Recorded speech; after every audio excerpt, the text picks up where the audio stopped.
Well, the filing deadline for your tax return is just 11 days away. One eastern Iowa town is seeing dozens of cases just this week in which people are finding out they're victims of tax fraud.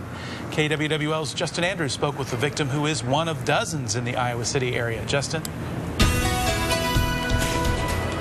And Bob, Iowa City police have taken call after call within the last couple days reporting tax fraud. Victims say they go to file their taxes electronically. The IRS rejects their return, all because someone stole their social security number and already filed.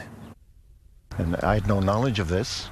This Iowa City man is just one of dozens of tax fraud victims. I tried to file electronically, and instead it rejected me. He didn't want to give us his name, still afraid more of his personal information could be stolen.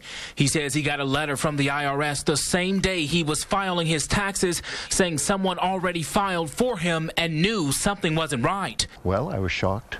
A quick check of the Iowa City police log shows at least 30 other reports of tax fraud this week where identities were stolen to file taxes. This is the first year where I've actually had people's social security numbers used to file a fraudulent. Kenneth Haldeman runs KJH Accounting and Tax Services in Iowa City.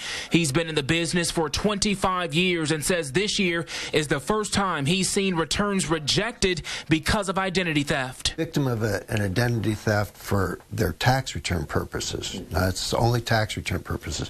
They're not going to lose out. They're going to suffer delays and they're going to suffer additional expenditure of effort. But they're not going to lose their refund. Haldeman says there's really not a lot you can do to stop tax fraud. He says you'll just have to file using the paper process with copies of your ID. Fill out a 14039 IRS identity theft form.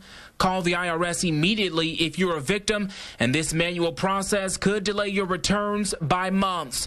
Meanwhile, this victim is glad the con artist didn't use his identity for anything else. I felt somewhat better than perhaps some people do in that the filing had not worked, and I knew of no other attempt to use my identity.